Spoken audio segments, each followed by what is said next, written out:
Hello, everyone. I must begin by thanking Dr. Chen, Chairman of the Prospect Foundation, for having me today. March 23, 1996. Someone I have respected so much, the late Honorable President Lee Tong-hui, was elected for the first time in the Taiwanese history by popular vote as President of Taiwan. That was the moment when democracy began to take root in the nation. I hereby pray that Dr. Lee shall rest in eternal peace. I also pay tribute to the people in Taiwan because this year it is the 25th anniversary of your achievement.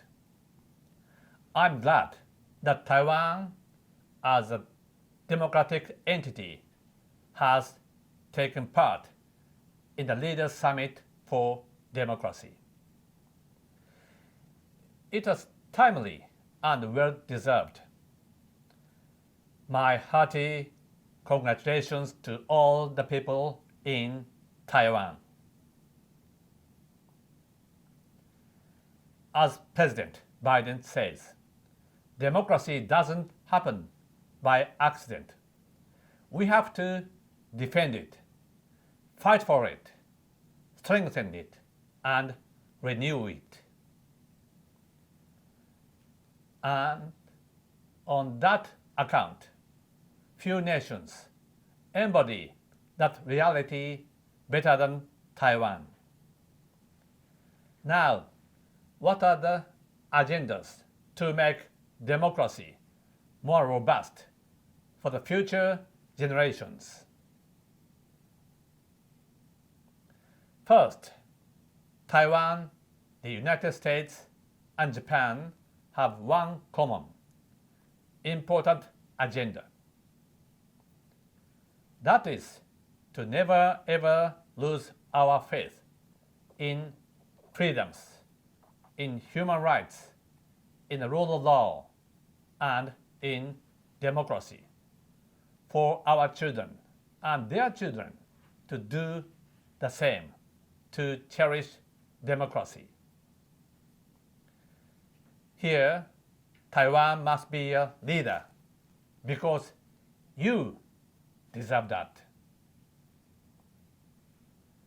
Rise up, Taiwan. I would like to say to spread faith across the globe in democracy. It is even more important for Taiwan to do so now, when in Hong Kong, democracy has little space to prosper. Second, why shall we lose no faith in democracy? Democracy may be messy. Democracy consumes time. A study shows that in 2016, as Prime Minister, to answer questions from my fellow members of the Parliament, I spent a total of about 370 hours tied to a chair, not so comfortable, on the floor of the Parliament. Democracy, therefore, also hurts. It is not good for your health. David Cameron, on the other hand, in that same year, did so only for about 50 hours. I envied him. Still, however, messy. Democracy is forever young. If the administration gets too rusty, you can change it and your democracy gets renewed. Where there's no consent of the voters, there's no government. The power of democracy comes from within, neither from without nor from the above.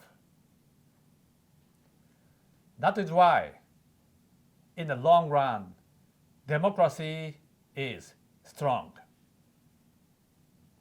Third, when there is a threat over Taiwan and its democracy, it is a dire challenge to all of us, especially to Japan. With that in mind, I have enhanced Japan's national security. The United States military and Japanese self-defense forces have been close all the time. Now, the relationship is even closer.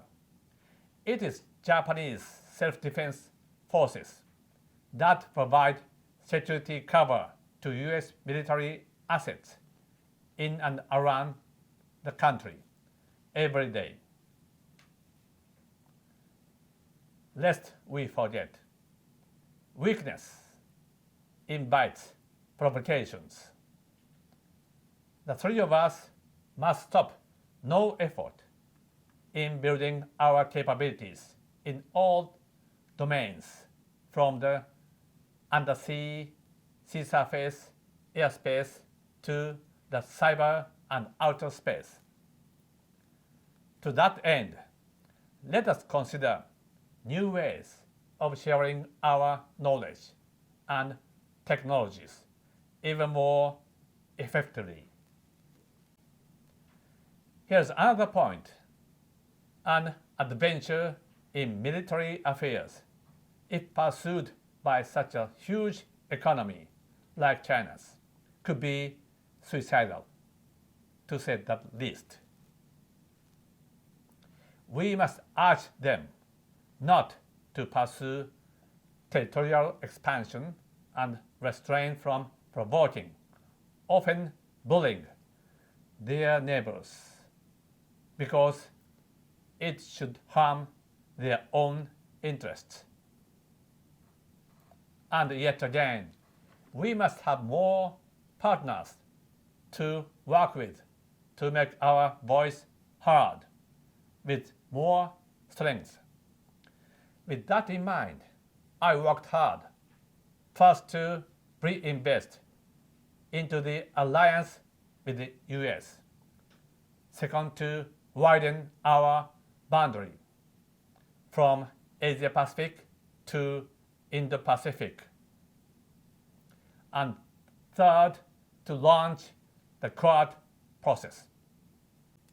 Japan, on my watch, chose to hoist high a banner for freedoms, human rights, democracy, and the rule of law.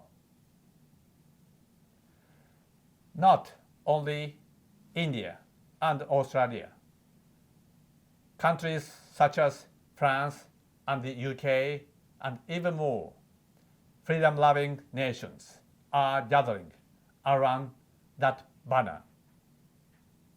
Jointly, Australia and Japan brought TPP into place.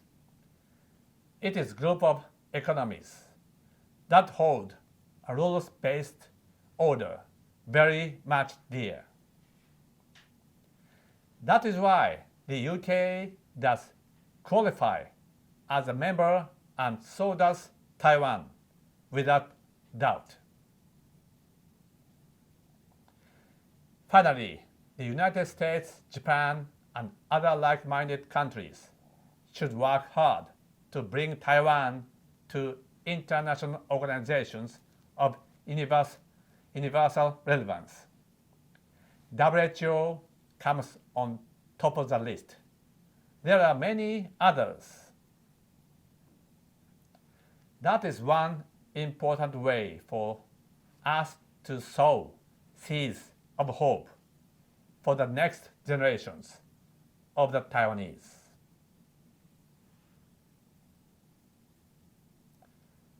A prouder Taiwan will become a stronger guardian of our common values, and it will be in the best interest of Japan, the United States, and indeed the entire world.